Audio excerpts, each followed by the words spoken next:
हर घर तिरंगा अभियान से जुड़े मुख्यमंत्री पुष्कर सिंह धामी स्वतंत्रता दिवस से पहले सीएम आवास में लगाया तिरंगा। हर घर तिरंगा अभियान को सफल बनाने का किया आह्वान।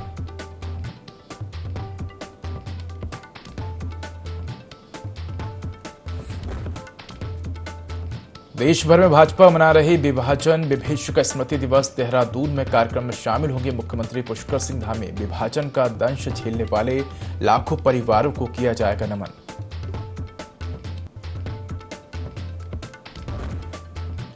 सीएम पुष्कर सिंह धामी ने किया स्वच्छता अपनाओ बीमारी भगाओ अभियान का शुभारंभ। झाड़ू लगाकर दिया स्वच्छता का संदेश है, लोगों को दिलाई स्वच्छता की शपथ।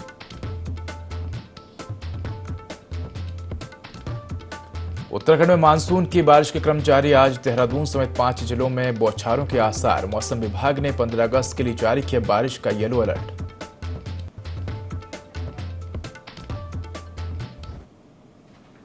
नमस्कार, मैं हूं देवभूमि लाइव में आपका स्वागत है। बुलेटिन की शुरुआत करेंगे तमाम बड़ी खबरों के साथ। रुड़की में भाजपा युवा मोर्चा के द्वारा तिरंगा बाइक रैली का आयोजन किया गया, जिसमें सूबे के मुखिया पुष्कर सिंह धामी पहुंचे।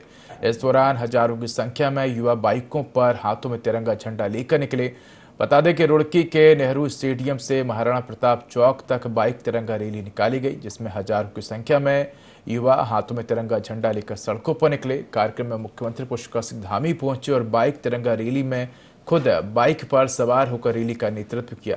सीएम धामी के साथ बाइक पर भाजपा युवा मोर्चा जिला अध्यक्ष गौरव कौशिक मौजूद रहे। सीएम धामी के नेतृत्व में बाइक तिरंगा रैली नेहरू स्टेडियम से शुरू होकर मुख्य बाजार नगर निगम सिविल लाइंस से होते हुए महाराणा प्रताप चौक पर रैली का समापन हुआ। इस दौरान युवाओं में खासा उत्साह देखने को मिला। इस मौके पर मुख्यमंत्री पुष्कर सिंह धामी ने कहा कि इस रैली का मकसद देश की एकता और अखंडता को बनाए रखने के लिए आम नागरिकों में जागरूकता बढ़ाना है। मुख्यमंत्री जी आज हर घर तिरंगा कैंपेन के तहत तिरंगा बाइक रैली में आए थे और पूरा रुड़की क्षेत्र जो है वो बाहर था। आप पूरे बाजार देख सकते हैं, लोगों में जबरदस्त उत्साह था और इस समय भी राष्ट्रभक्ति के पूर्ण सभी परिपूर्ण हो रखे हैं। और इस समय आप माहौल देखिए, यहाँ पे ऐसा लग रहा है कोई फेस्टिवल है और यही हमें करना भी है। हर घर तिरंगा होना चाहिए, हर घर तिरंगा हम पहुँचा रहे हैं। तिरंगा फहराएं अपनी छतों में, अपनी बालकनियों में और राष्ट्र निर्माण में ये राष्ट्र धर्म भी निभाएं। और पूरा जोश भर गए हैं पूरे क्षेत्र में और मुझे पूर्ण उम्मीद है कि पूरा हमारा क्षेत्र जो है, अब ये देखिए तिरंगे की जो यात्रा है, ये अगले 2 दिन तक हर घर तिरंगा का जो हमारा काम है वो पूर्ण करेंगे हम लोग। मुख्यमंत्री पुष्कर सिंह धामी ने देहरादून में विशेष स्वच्छता अभियान के अंतर्गत स्वच्छता अपनाओ बीमारी भगाओ अभियान की शुरुआत की। साथ ही गांधी पार्क में महात्मा गांधी को श्रद्धांजलि भी दी। अभियान की शुरुआत करते हुए सीएम धामी ने लोगों से अपने आसपास के इलाकों को स्वच्छ बनाए रखने की अपील की। इस मौके पर सीएम के साथ कैबिनेट मंत्री प्रेमचंद अग्रवाल, सांसद नरेश बंसल समेत बीजेपी के कई वरिष्ठ नेता भी मौजूद रहे।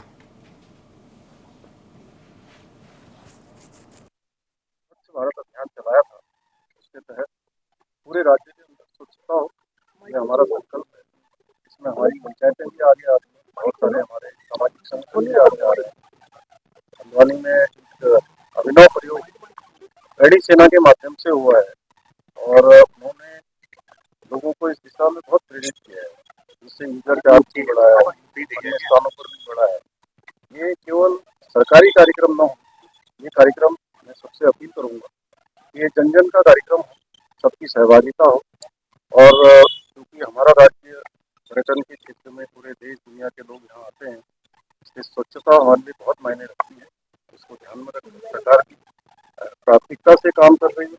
मैं सभी से कहूँगा कि सब लोग इस अभियान में जुड़े। साथ ही पर्यावरण संरक्षण के लिए माननीय प्रधानमंत्री जी ने पूरे देश के नाम एक संदेश दिया है, एक पेड़ माँ के नाम। इसमें मैं भी अनुरोध करूंगा कि सभी लोग एक पेड़ जरूर इस मानसून के सीजन में।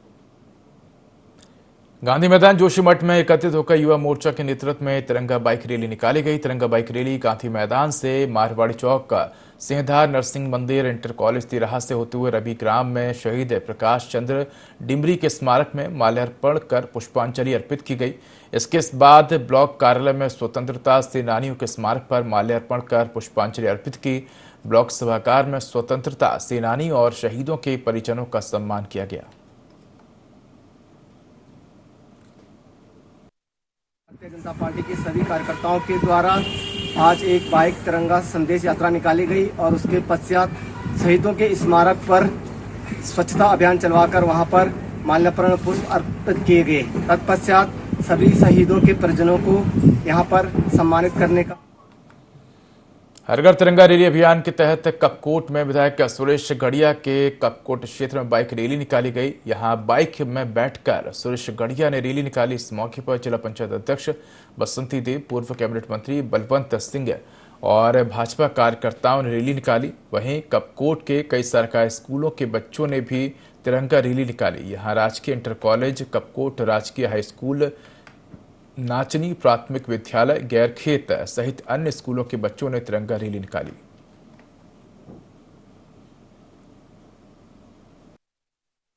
भारतीय जनता पार्टी युवा मोर्चा के द्वारा ऐतिहासिक कार्यक्रम हर घर तिरंगा घर घर तिरंगा, जो हमारे देश के यशस्वी प्रधानमंत्री माननीय नरेंद्र भाई मोदी जी की सोच थी कि हर घर के अंदर तिरंगा पहुंचना चाहिए और हर घर में तिरंगा फहराना चाहिए, तो उसमें भारतीय जनता पार्टी के ज्येष्ठ श्रेष्ठ कार्यकर्ताओं के द्वारा, सभी पदाधिकारियों के द्वारा जो मुहिम घर घर झंडा फहराने की है, तिरंगा पहुंचाने की है, उसमें आज कपकोट विधानसभा के ऐतिहासिक क्षेत्र कपकोट भराड़ी से लेकर ब्लॉक से लेकर सैकड़ों की तादाद में हमारे युवाओं के साथ हमारे यहाँ के आम नागरिकों ने सहभाग किया है और उसमें सभी लोगों ने आने वाले 2047 के भारत को विकसित भारत के लिए संकल्पित होकर घर घर तिरंगा पहुंचाने का काम। 78वें स्वतंत्रता दिवस के मौके पर जहां पूरे देश में तैयारियां जोरों से चल रही, तो वहीं राजधानी देहरादून के परेड ग्राउंड में भी हर वर्ष की तरह इस बार भी तैयारियां तेजी से चल रही हैं, जिसका जायजा लिया INE24 संवाददाता विनय सूद ने।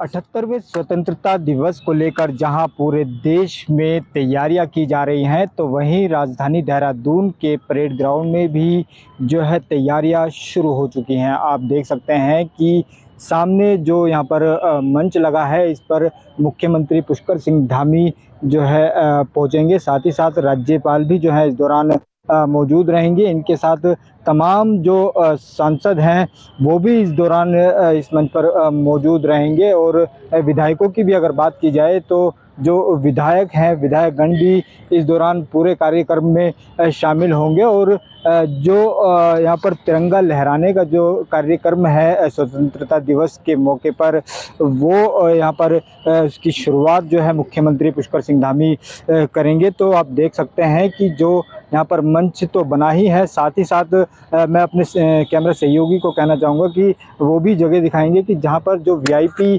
जो लोग यहाँ पर पहुँचेंगे उनके लिए भी अलग से यहाँ पर जो व्यवस्थाएं हैं वो इस दौरान की गई है। साथ ही साथ इसके अलावा अलग से जो है यहाँ पर जगह बनाई गई है। जो लोग हैं वो भी यहाँ पर बड़ी संख्या में पहुँचेंगे, जिनको पास यहाँ पर दिया जाएगा वो लोग जो हैं इस दौरान परेड ग्राउंड में स्वतंत्रता दिवस के मौके पर शामिल रहेंगे। तो देखा जा सकता है कि जो मुख्यमंत्री पुष्कर सिंह धामी की अगर बात की जाए तो कल सुबह जो है वो यहाँ पर आएंगे और स्वतंत्रता दिवस के मौके पर ध्वजारोहण करेंगे। साथ ही साथ कई पुलिस कर्मियों को भी जो है इस दौरान मुख्यमंत्री पुष्कर सिंह धामी द्वारा उत्कृष्ट कार्य किए जाने के संबंध में जो है यहाँ पर सम्मानित भी किया जाएगा। देहरादून से IND24 के लिए विनय। स्वतंत्रता दिवस को लेकर हरिद्वार जिले में प्रशासनिक अधिकारियों ने विशेष तैयारियां की हैं। हरिद्वार के हर चौक चौराहे का सौंदर्यीकरण किया जा रहा है, जिससे शहर की रौनक और बढ़ सके। प्रमुख स्थानों को रंग बिरंगी लाइटें सजाकर आपको बता दें कि आकर्षक बनाया जा रहा है, जिससे स्वतंत्रता दिवस का उत्सव और भी भव्य बने। जिलाधिकारी धीराज गर्फियाल ने बताया कि 15 अगस्त के दिन को खास बनाने के लिए तैयारियां की जा रही हैं। जनता से अपील की जा रही है कि वे अपने घरों पर तिरंगा अवश्य लगाएं और देशभक्ति की भावना को प्रबल करें। इसके लिए प्रशासन ने लोगों की सुविधाओं का ध्यान रखते हुए घर घर झंडे उपलब्ध कराने की व्यवस्था भी की है। स्वच्छता पर भी खास ध्यान दिया जा रहा है। इसके साथ ही जिले में सुरक्षा व्यवस्था को भी चाक चौबंद किया गया है।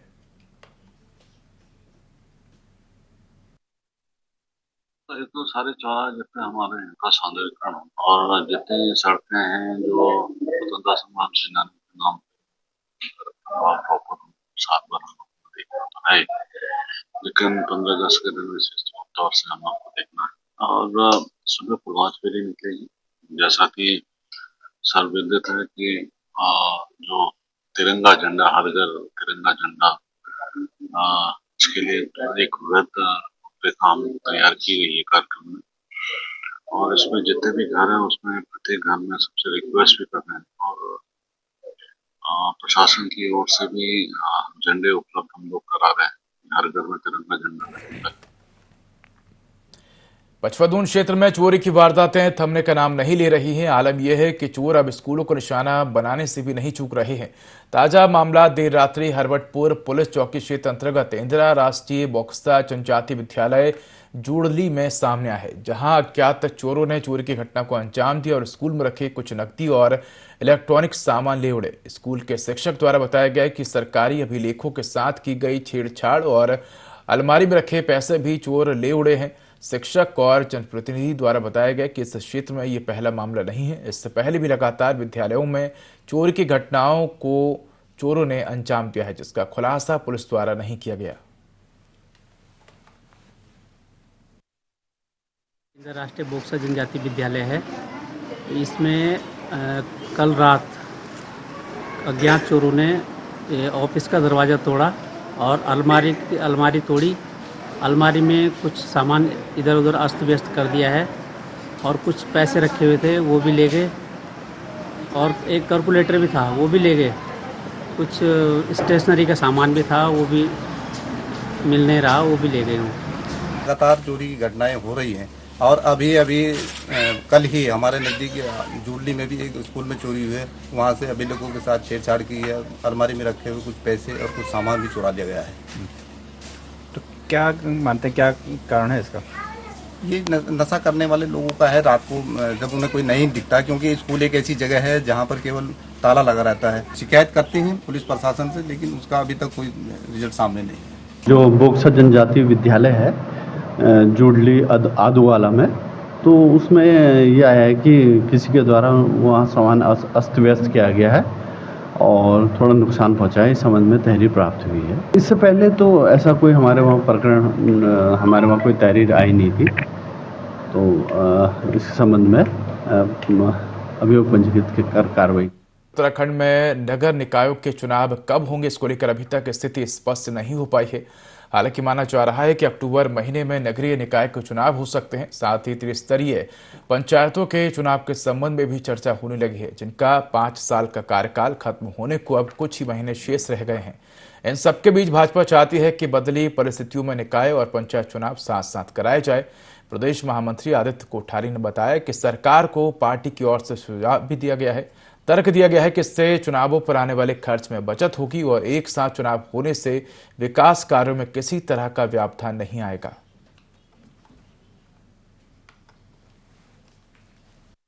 मेरी जानकारी में आया है कि स्थानीय निकाय के चुनाव अक्टूबर माह में हो रहे हैं, ऐसा प्रस्तावित है सरकार के द्वारा। और इसी के साथ में नवंबर माह में पंचायतों का कार्यकाल भी पूरा हो रहा है। स्थानीय निकाय चुनाव की तैयारी सरकार के द्वारा लगभग पूरी कर दी गई है। आरक्षण पर एक्सरसाइज चल रही है और पंचायतों के चुनाव के संबंध में भी विभाग के द्वारा शेड्यूल तय कर दिया गया है और जो शेड्यूल उनके द्वारा तय किया गया वो भी अक्टूबर तक उनकी तैयारी पूरी हो जाएगी। तो इस संबंध में ऐसा विचार विमर्श चल रहा है कि क्या पंचायत के चुनाव और स्थानीय निकाय के चुनाव एक साथ कराए जा सकते हैं क्या। तो इस पर परामर्श करने के बाद सभी लोगों से सहमति के बाद मुझे लगता है कि इस पर चिंतन हो तो यह भी एक अच्छा रहेगा, क्योंकि विकास का मामला है। अलग स्थानीय निकाय की आचार संहिता लगेगी, 1-1.5 महीना उसमें विकास कार्य रुके रहेंगे। आचार संहिताओं के कारण कोई विकास कार्य में कोई व्यवधान। श्रीनगर गढ़वाल के पास श्रीकोट में भीषण सड़क हादसा हुआ है, जहां बेकाबू पानी के टैंकर ने होटल के बाहर बैठी महाराष्ट्र की महिला श्रद्धालु को रौंद दिया। हादसे में 2 महिलाओं की मौत हो गई, जबकि 3 महिला श्रद्धालु घायल हो गई। बता दें कि महाराष्ट्र की इन महिला श्रद्धालुओं का दल बद्रीनाथ दर्शन करके लौट रहा था और श्रीनगर गढ़वाल में श्रीकोट के होटल में रुका था। रात को सभी महिलाएं होटल के बाहर बैठकर बातें कर रही थीं। तभी यह हादसा हो गया। कोतवाली निरीक्षक होशियार सिंह ने बताया कि टैंकर ने अनियंत्रित होकर पहले गाय के बछड़े को टक्कर मारी, उसके बाद महिला यात्रियों को कुचलता हुआ दीवार में जा घुसा। हादसे में 2 महिलाएं टैंकर के नीचे दब गईं, जिन्हें जेसीबी की मदद से मुश्किल से बाहर निकाला गया। 3 घायल महिलाओं को अस्पताल में भर्ती कराया गया है।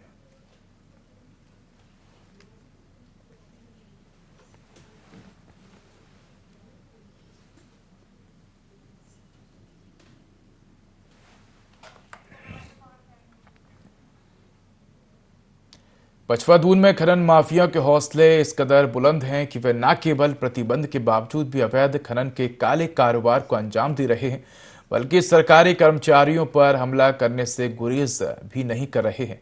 ऐसा ही कुछ मामला कोतवाली विकास नगर क्षेत्र में सामने आया है, जहां अवैध खनन रोकने गई राज्य से विभाग की टीम पर खनन माफियाओं ने हमला कर दिया। इतना ही नहीं, खनन माफियाओं ने सरकारी ड्यूटी पर तैनात एक होमगार्ड की वर्दी फाड़ने के साथ ही उसकी वर्दी उतरवाने तक की धमकी दे डाली। इस घटना को अंजाम देने के बाद आरोपी मौके से फरार हो गए, जिसके चलते मामले की जानकारी मिलने पर राजस्व निरीक्षक सरदार सिंह राणा द्वारा कोतवाली विकास नगर पुलिस को दी गई। शिकायत के बाद कोतवाली पुलिस ने आरोपियों के खिलाफ संबंधित धाराओं में मुकदमा दर्ज कर आरोपियों की धरपकड़ के लिए उनके संबंधित ठिकानों पर दबिश देनी शुरू कर दी है।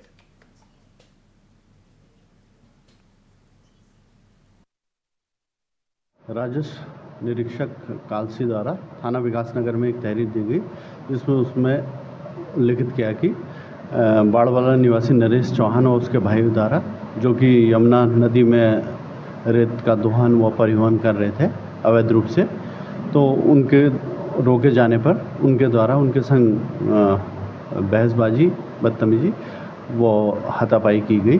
तो इस संबंध में उनके द्वारा दी गई तहरीर के आधार पर हमारे द्वारा भारतीय न्याय संहिता व आपदा प्रबंधन अधिनियम के अंतर्गत अभियोग पंजीकृत कर दिया गया है।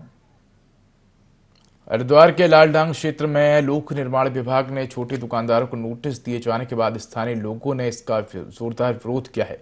विरोध को देखते हुए कांग्रेस विधायक अनुपमा रावत ने जिलाधिकारी धीराज गर्व्याल को एक अनुरोध पत्र सौंपा है। विधायक अनुपमा रावत ने कहा कि ये छोटे दुकानदार लंबे समय से यहाँ व्यापार कर रहे हैं और विभाग ने उन्हें नोटिस देकर उनके रोजगार को खत्म कर दिया है। उन्होंने सवाल उठाते हुए कहा कि इन दुकानदारों का काम खत्म हो जाएगा तो वे अपना गुजारा कैसे करेंगे। जिलाधिकारी धीराज गर्व्याल ने मामले की गंभीरता को देखते हुए आश्वासन दिया है कि इस मुद्दे की जांच के लिए एक कमेटी बनाई जाएगी, जिसके बाद ही आगे की कार्रवाई की जाएगी।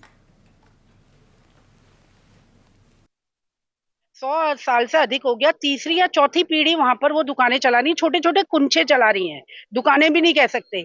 और आज अगर उन्हें खत्म कर दिया जाएगा तो ये क्या रोजगार करेंगे। तो उस बात को लेकर हम डीएम हरिद्वार से मिले थे। आज हमने उनको, गांव के लोगों ने अपनी तरफ से एक अनुरोध लेटर दिया है। उन्होंने हमें आश्वस्त किया है कि इसकी जांच करके इसको रोकने का कार्य करेंगे। बीते 5 दिनों से थराली में ठेकेदारों का एक गुट अपनी 2 सूत्रीय मांगों को लेकर सिंचाई विभाग के परिसर में क्रमिक अनशन पर है और अब इस धरने को लेकर ठेकेदार संघ थराली ने अपनी प्रतिक्रिया दी है। ठेकेदार संघ के अध्यक्ष दिनेश रावत ने बताया कि ठेकेदार संघ थराली की बैठक में कार्यकारिणी को पुनर्गठित करने के साथ ही लोकतांत्रिक तरीके से ठेकेदार संघ की नई कार्यकारिणी गठित की गई। वर्तमान में जो धरना सिंचाई परिसर में चल रहा है, उस धरने से ठेकेदार संघ का कोई लेना देना नहीं है। उन्होंने कहा कि इससे पहले भी इस मुद्दे को ठेकेदार संघ में रखा गया था।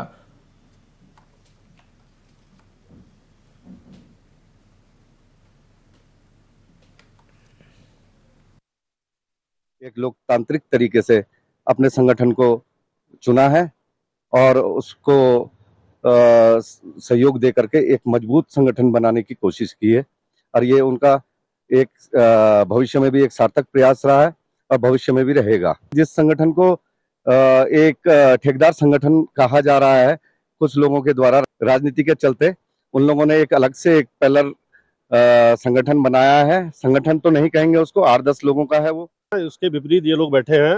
हम लोगों का कहीं पे ये नहीं है, संगठन हमारा मजबूती से काम कर रहा है। ये लोग कुछ अपने निजी स्वार्थों की वजह से यहाँ पे बैठे हैं। हमारा ठेकेदार संघ इनके साथ नहीं है, बाकी हमारा ठेकेदार संघ बहुत अच्छी तरह से काम कर रहा है। यहाँ पे अभी 200-250 ठेकेदार हैं, सब एकजुट हैं, 8-10 ठेकेदारों को छोड़ करके, बाकी सब एक साथ है। श्री बद्रीनाथ केदारनाथ मंदिर समिति ने बांग्लादेश में हिंदू मंदिरों और हिंदुओं के जीवन की रक्षा की कामना के लिए बद्रीनाथ धाम और केदारनाथ धाम योग बद्री, काली मठ, पंच केदार, तुंगनाथ के साथ कई प्रमुख मंदिरों में विशेष पूजा अर्चना की। बीकेटीसी अध्यक्ष अजेंद्र अजय ने बांग्लादेश में मंदिरों को तोड़े जाने और हिंदुओं तथा अन्य अल्पसंख्यकों पर जिहादी तत्वों द्वारा हो रहे जुल्मों पर चिंता व्यक्त करते उनकी सुरक्षा की कामना के लिए बद्रीनाथ और केदारनाथ समेत सभी प्रमुख मंदिरों में विशेष पूजा अर्चना करने के निर्देश जारी किए थे और इसी क्रम में विभिन्न मंदिरों में पूजा अर्चना कर बांग्लादेशी हिंदुओं के सुरक्षित और शांतिपूर्ण जीवन के लिए प्रार्थना की गई।